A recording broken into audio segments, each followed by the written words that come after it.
4, 3, 2, 1. We are on air. YPG Unlocked. Because in the YPG, we got too much sauce.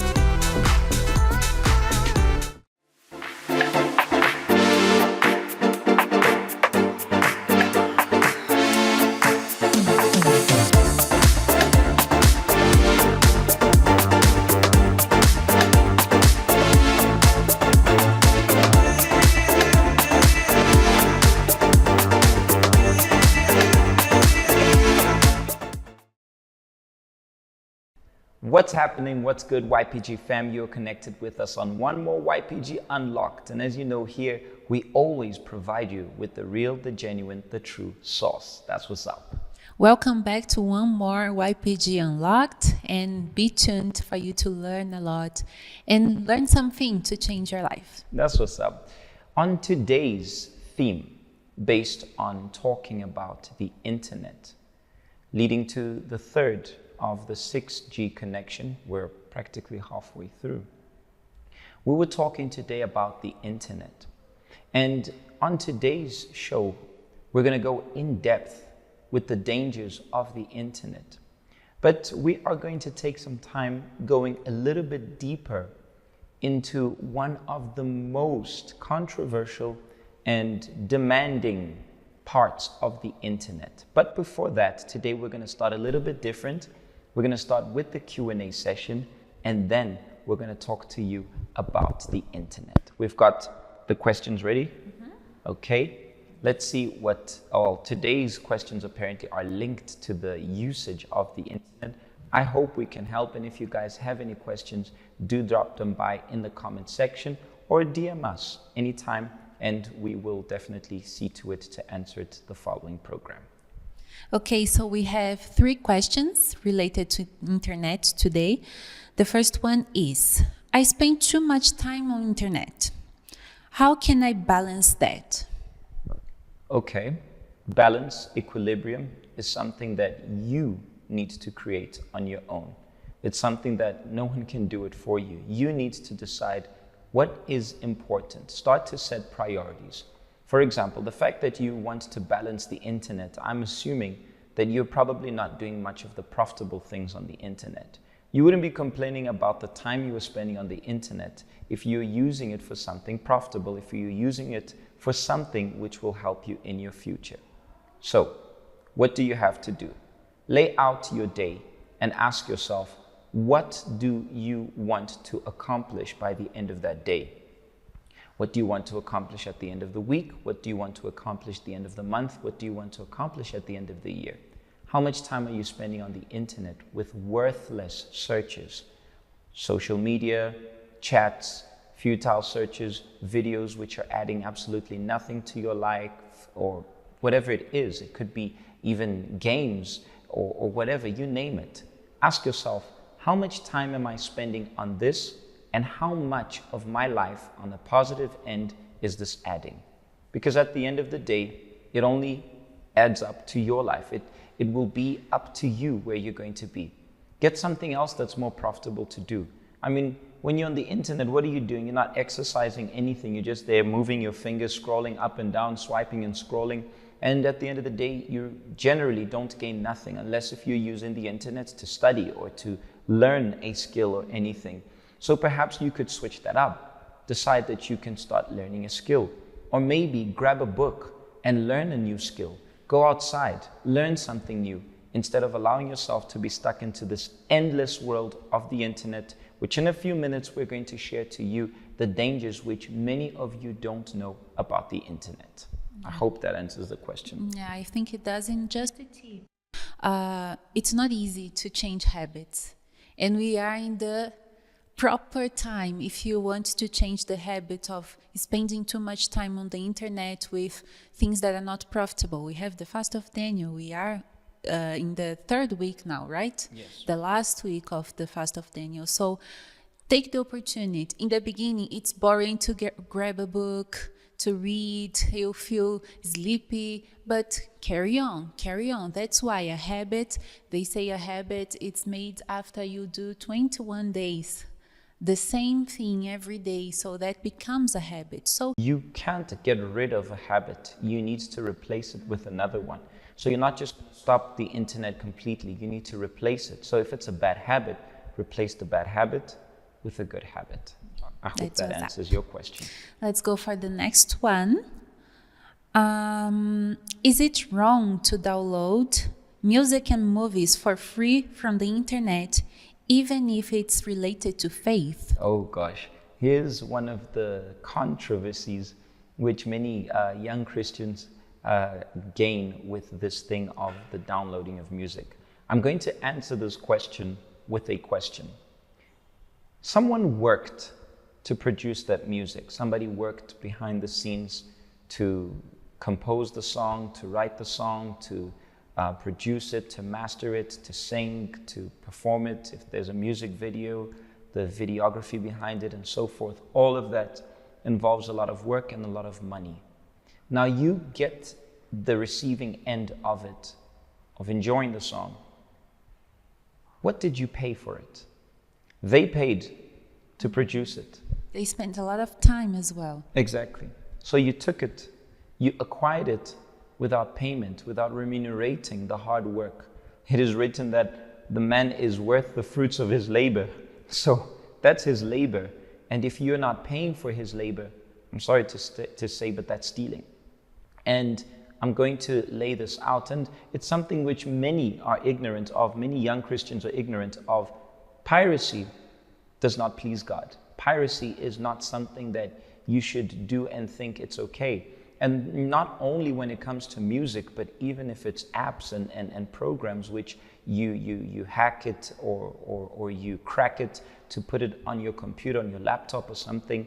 I'm sorry to burst your bubble, but what you were doing is completely wrong. If you were doing it, you didn't know. Probably 90% of you who are watching this right now, like, I didn't know. You didn't know up until this point, but now you do know. And it's something that in future we will go in depth to talk more about it. But yes, it is inappropriate. It is wrong.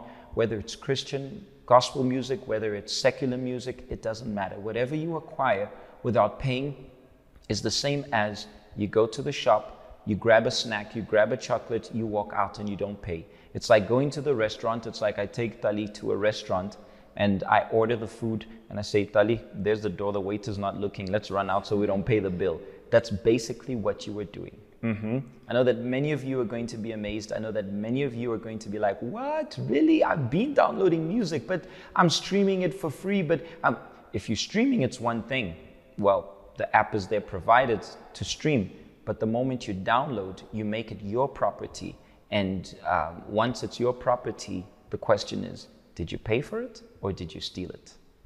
And the person asking is a Christian, because it's asking if even if it's related to faith. Nothing. I think you learned by now, those of you who are joining us, we are not going to can't quote that Christian life is hard. So if you want to watch a movie that it's going to encourage, to motivate your faith, or listen to songs that are going to motivate your faith, you have to pay the price for it. Yes. That's just. And some even say the following, oh, but now I have to pay, but I don't have money, but how am I going to listen to the song? Now you ask, do you want to please God or do you want to please your ears? So our last question today is related to what we are going to speak more about. How can I stay away from the bad stuff on the internet? Okay, it's similar to the equilibrium. It's a matter of choice. You need to understand that the internet is an infinite world. It has so much depth that you have no idea. And for those who don't know, what we have of the internet right now is just a small percentage, the tip of the iceberg of what the internet actually offers. If you don't know about the dark and the deep web, it is a scary world out there, and the most disgusting of things are offered there. The internet is something that you choose what you want to navigate. It's like we were speaking on today's hangout. about what you do specifically with your hands. What are you doing with your hands? What are you doing, with your eyes? Last week we spoke about the hands navigating. Today we're speaking about your eyes, what you look at. You can't unsee what you saw, but you can pick what you are going to see. You can pick what you are going to digest. So you see, there is something wrong in that direction. You choose whether you're going to look again or whether you're going to look away. And let's be honest, we all know what is appropriate and what's inappropriate. We all have a conscience, we all have a mind, and we all get to choose what we are going to use our mind, our eyes, and all the senses which we have, whether we are going to use it in a profitable way or in a negative way. So you can use the internet just for fun, but that fun can also get out of hand. And what we're going to talk about is the famous pornography, which is a world that is simply disgusting, it's simply pathetic, and it's extremely dangerous and extremely addictive. It is actually compared to a drug. So what are you watching on the internet? That's up to you.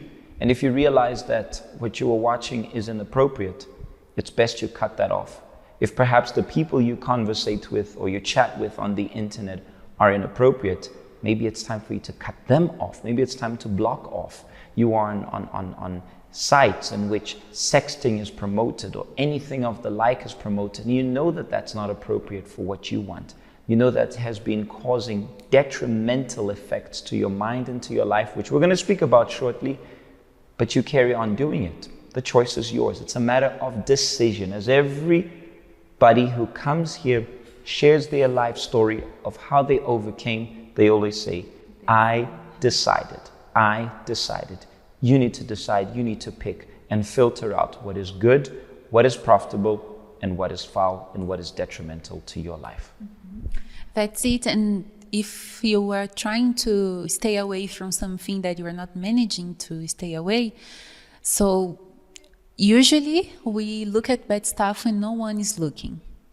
So never open your computer or go into internet, leave your phone on, switch off the data of your phone while you are alone.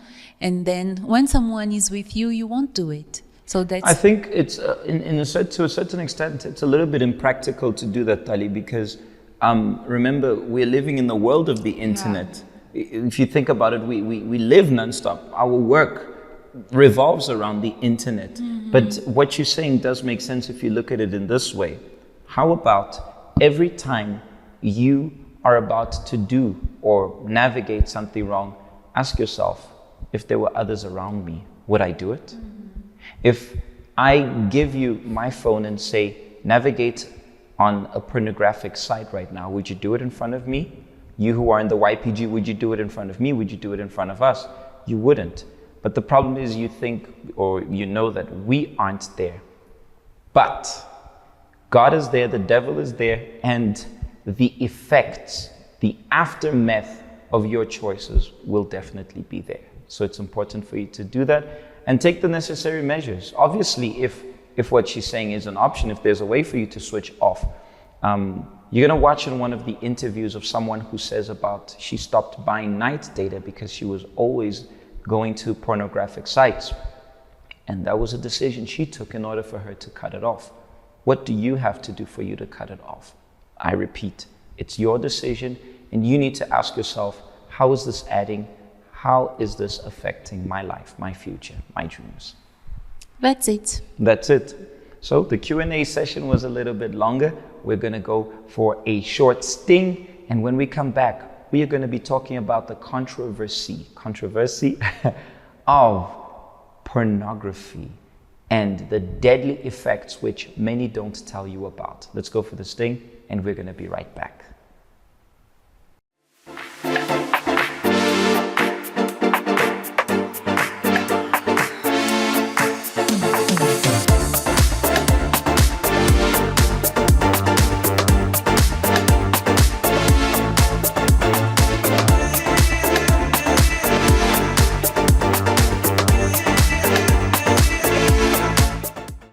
Welcome back. I love putting and listening to that YPG Unlocked Sting. When you hear it, you know that the sauce is loading. That's what's up. Now, we are going to be speaking about pornography. Before, however, we speak to you about the detrimental effects on pornography, we had our media team go into the streets of Braamfontein. Braamfontein, for those who don't know, is a youth land. All the universities, UJ is not too far from Braamfontein, Wits is in Braamfontein, and many student accommodations and reses are there. So our team went there to interview, and apparently it was not an easy task because it's not something that people want to openly speak about. You will even notice that some of them asked for their faces to be blurred out so that they don't share their identity. And I would, by the way, like to thank all of them for their bravery of speaking up. Some had positive things to talk about, others not so positive, others were a bit careless about it. But I hope those of you who gave your interviews, and if you were watching, a huge shout out to you guys. And I hope that your perspective, if you ever thought there were any advantages or okays, any pros when it comes to pornography, I hope you understand the dangers of it and what it can lead to. I'm going to hand it over to Tammy and the media team, and we are going to be right back. Hi, Missy and PJ. We are here at the streets of Bram, and we're getting a couple of interviews on what the youth think pornography is all about. Let us go over and head over with questions and see what they've got. Let's go.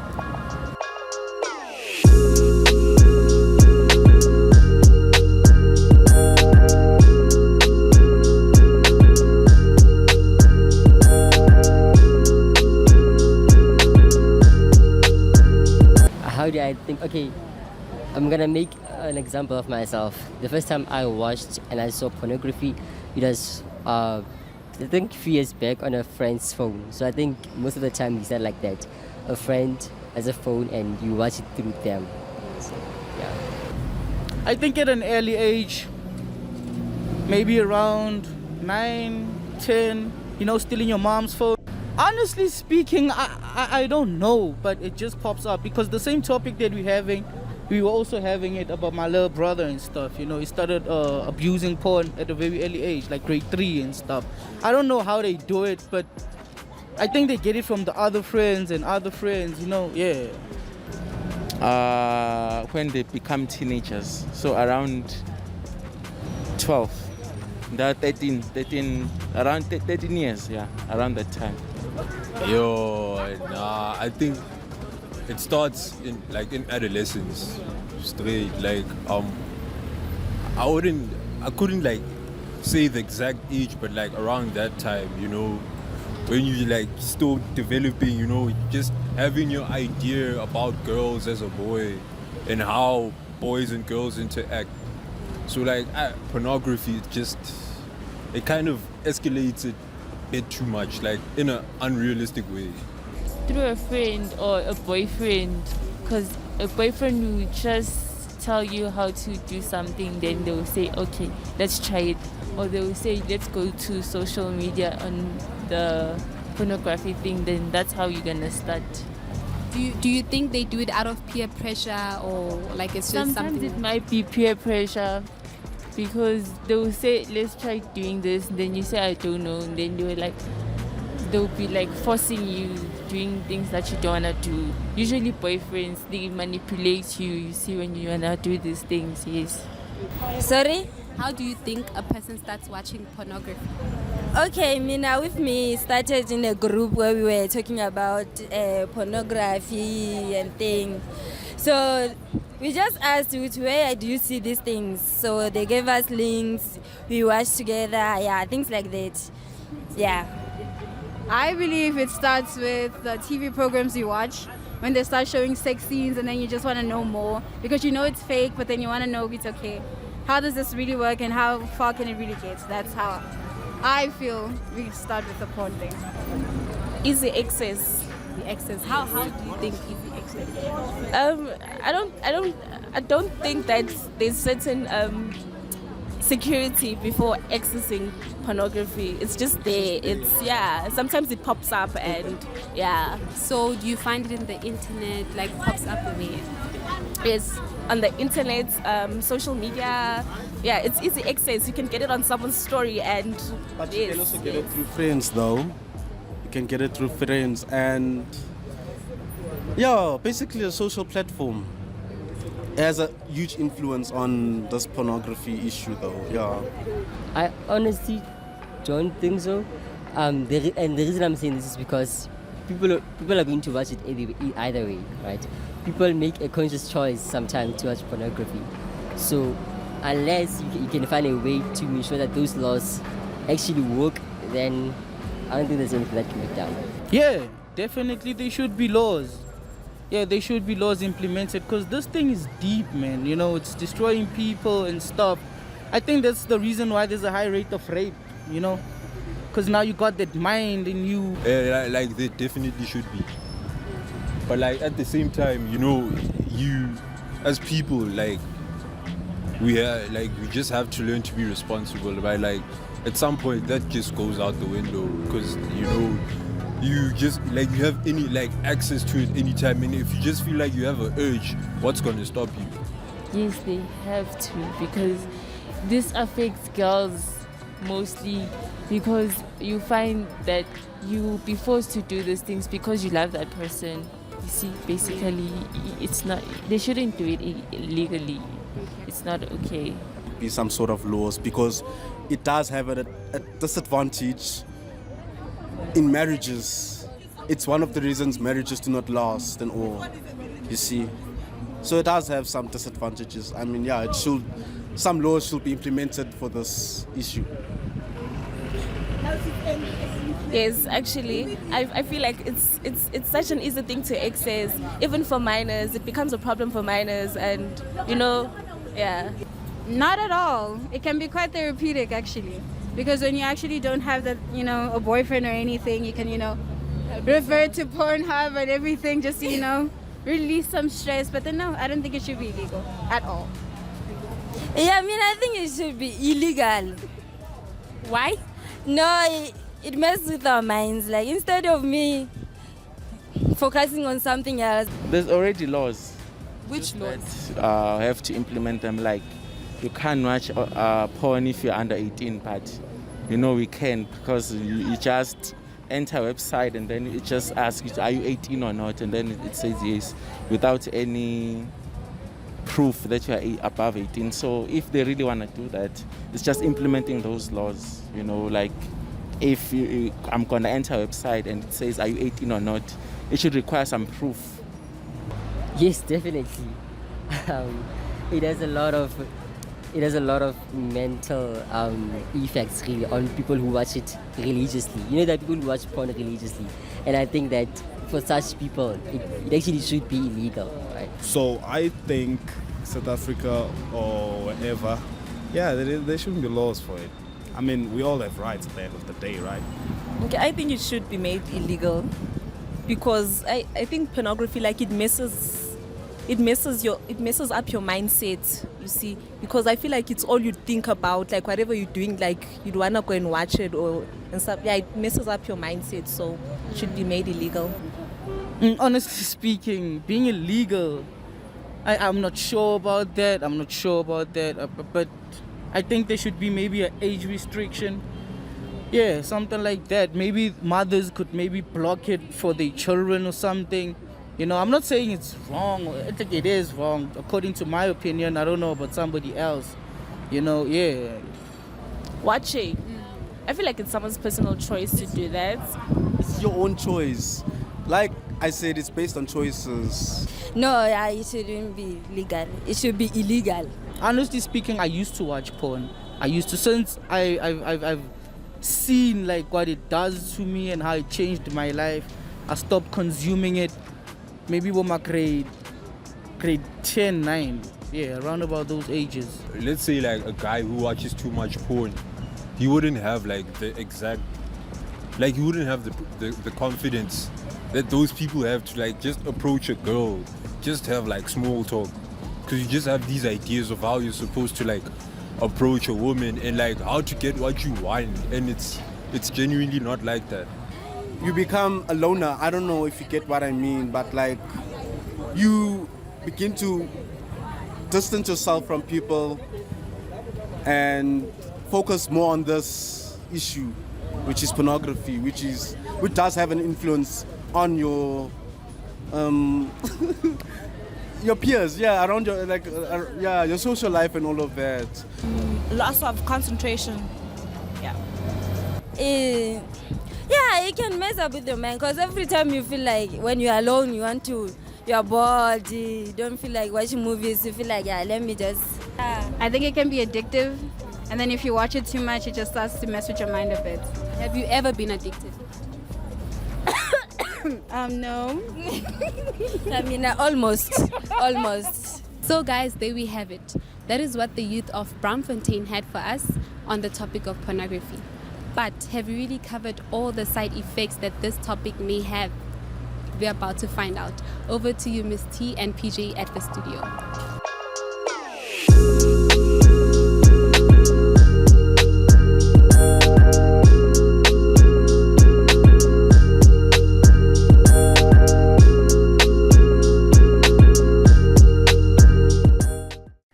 Big ups to the YPG media for the content which was shared, and once again a huge shout out to everybody who came forward and was brave enough, even though blurring their faces, but you were brave enough to speak and share the effects of pornography.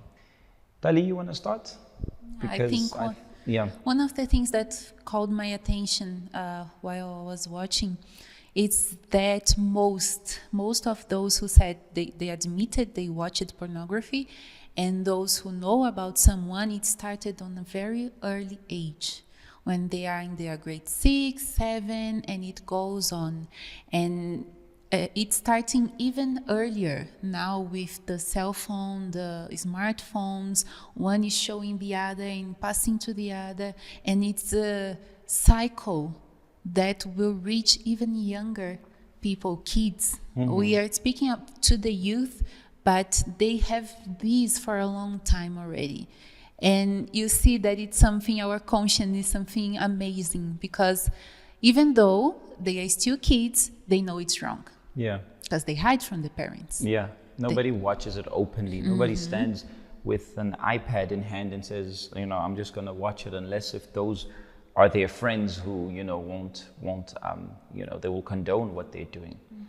An interesting factor for me was that everybody mentioned how it messes with their mind. Specifically, one of the ladies mentioned how it almost messed her up because of her almost addiction to it, which means it was something that probably she was starting to realize that it was getting out of hand. And I tell you, anything that can control your mind can control your life. And another factor that's interesting was the question, should it be made illegal? How bad is it that it could be considered illegal because it's like a drug? But at the end of the day, we can't forget that drugs are illegal, but people still go after it. That's how addictive pornography is. That's how crazy it is for someone to actually go out their way, whatever is necessary, and actually spend time watching something which, by the way, we're not going to get into details about the behind the scenes of pornography, because many of those people are victims of drugs, human trafficking. They're not doing it because they want. Not to mention the variety of different types of pornography, which one is more disgusting than the other. One more being more disgusting than the other. And some people like to say, oh, but that's the choice of the person, the porn star. But the fact is that person gives off the image that what he or she is doing is fun. Hey, I'm having sex with 5, 10 different women every time. Everybody knows what I'm capable of, and so forth. But creating a fantasy to people outside of which is not the reality of his life. Which woman in her sane mind, in a normal mind, will be okay to be sleeping around with a bunch of men with cameras on top of her? That's something so intimate. It's something so, personal, so private that someone is willing to. So that's the behind the scenes, and many other effects How many porn stars want to live a normal life after they can't because of that choice? I watched a documentary of one woman who was a porn star. And when she gave up that life, she moved to another state. This was in the United States, and she moved to another state. She couldn't get a job because wherever, somehow, somewhere, sometimes she would even get the job a few months down the line, people would find out and notice this was that woman in that video. So it's very easy for you to judge and see what the cameras show to you, but you don't know what's going on behind the scenes. That's the first. I'm talking behind the scenes. Now, those who are in front of their screen, I've got a list of things which I want to mention. The first, the effect on the mind. Pornography significantly distorts attitudes and perceptions about the nature of sexual intercourse. Men who habitually look at pornography have a higher tolerance for abnormal sexual behavior.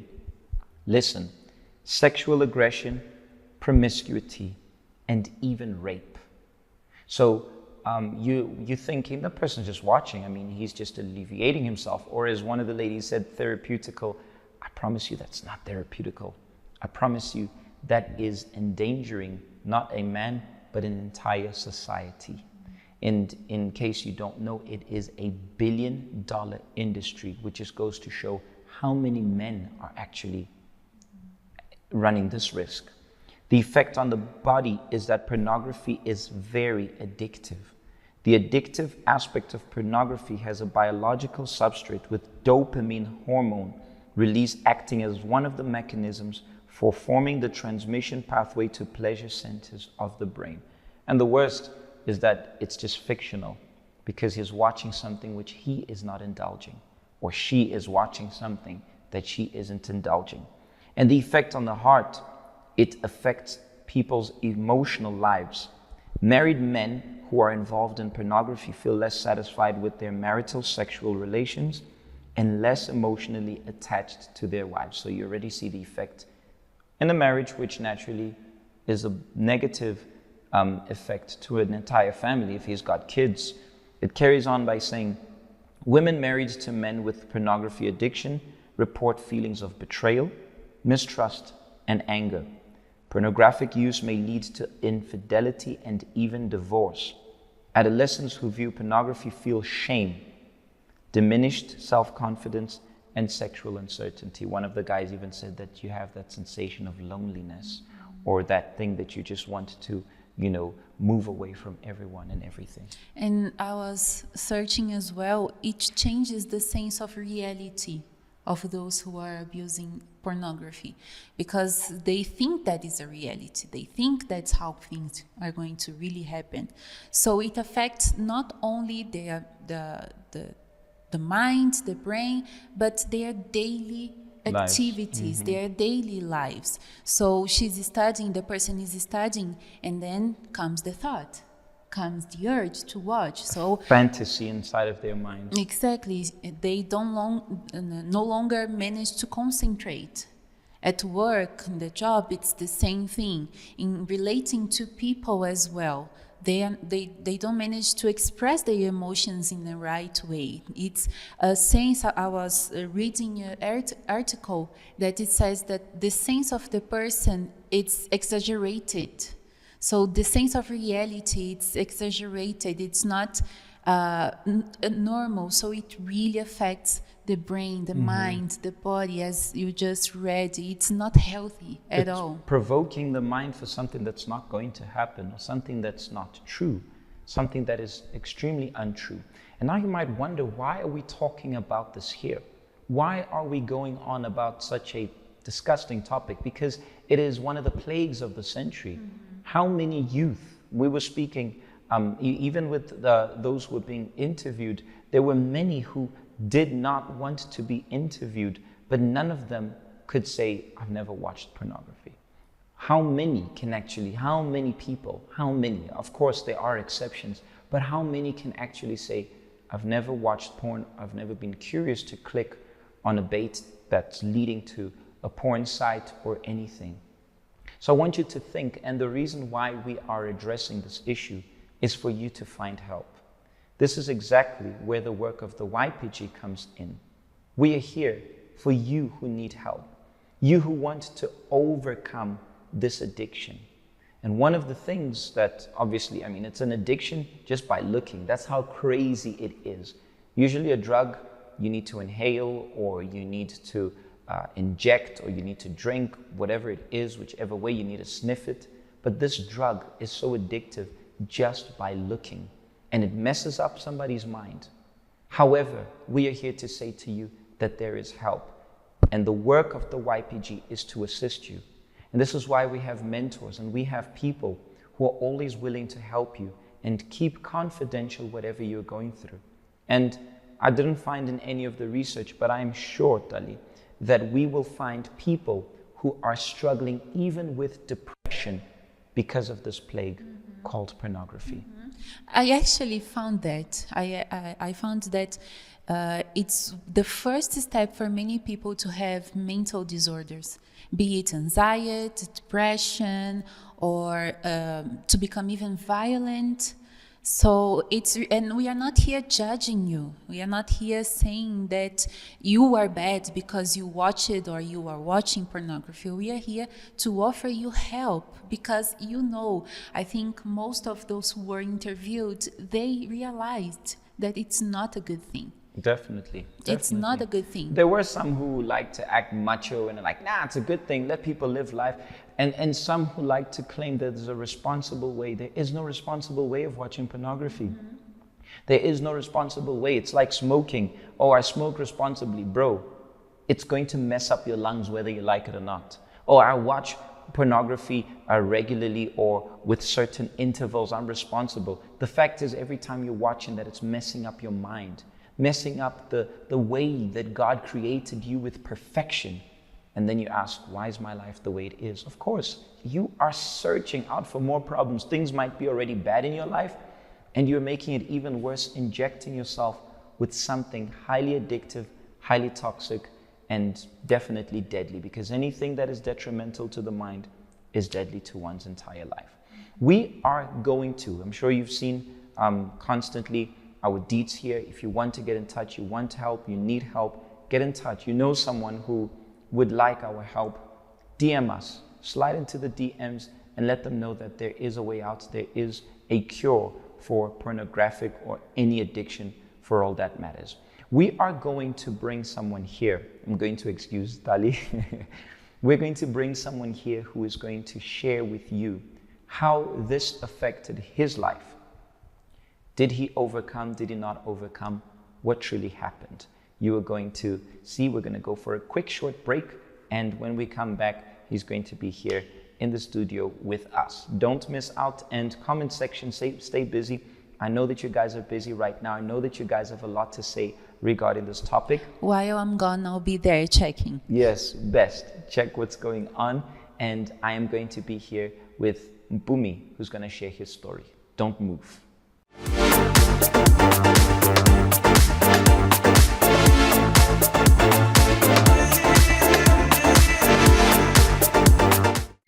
Welcome back, everybody. I am here with Mpumi. Mpumi, how are you doing? I'm well, thanks, and yourself? I'm doing great.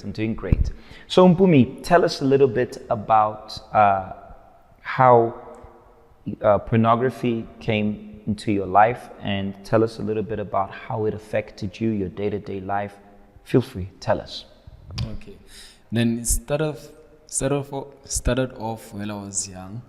It was just that peer private type of thing where guys, as children, just come, Intwana, I got something, I want you to watch this. Then when you start like, oh sis, that's not nice, that's for adults, not now, you're still young and so forth.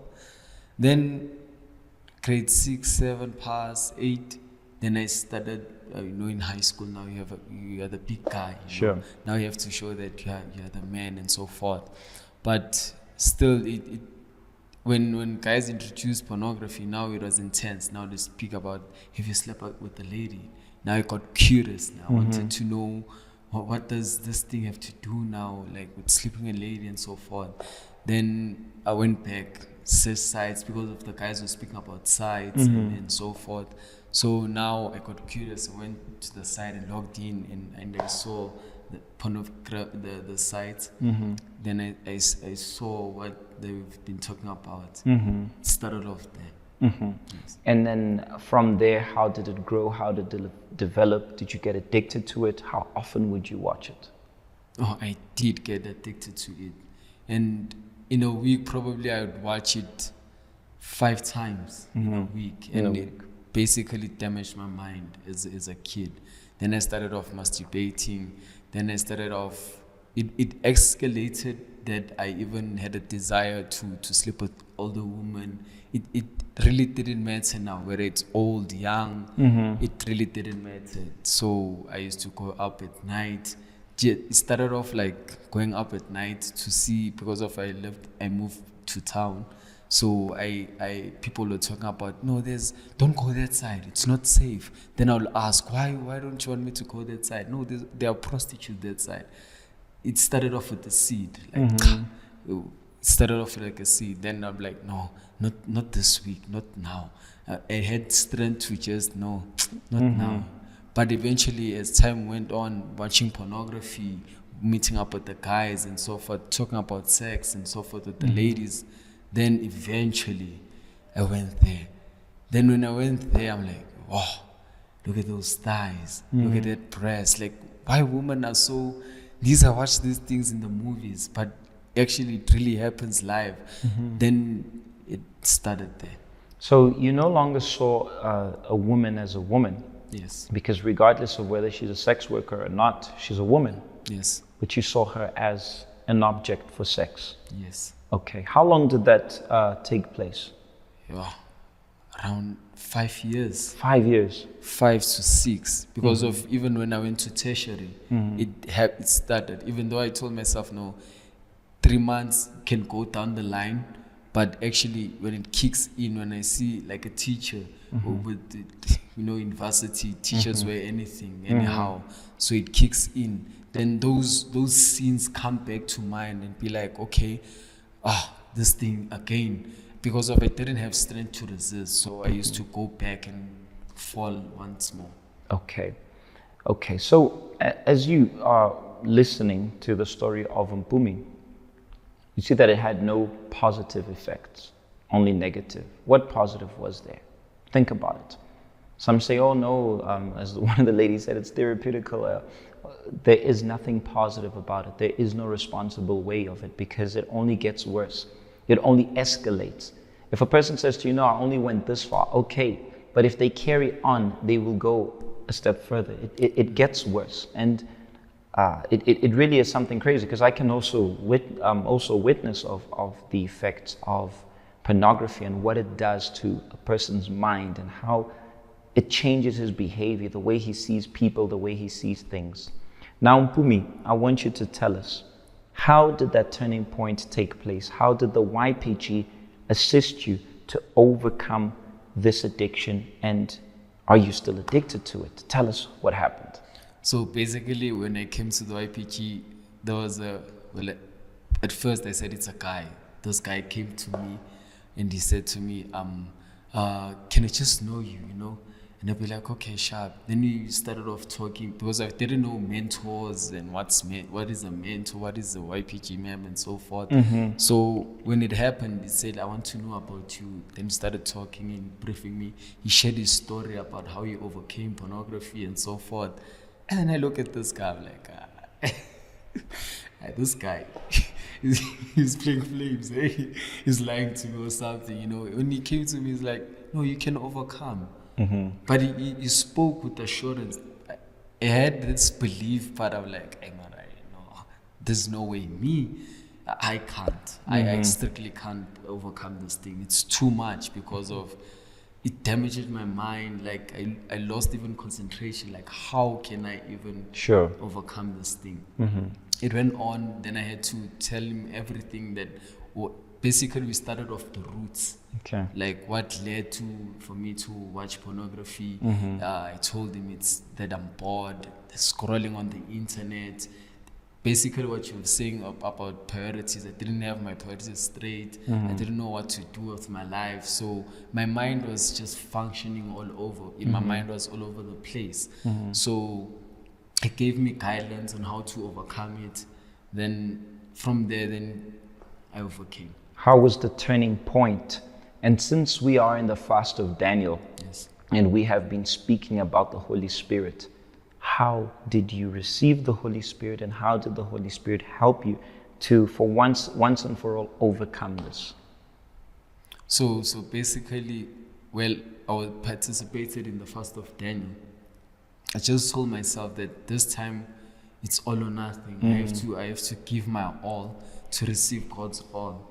So the first thing that I wanted to change was my character, my behavior, because it was not only pornography, it was also suicide.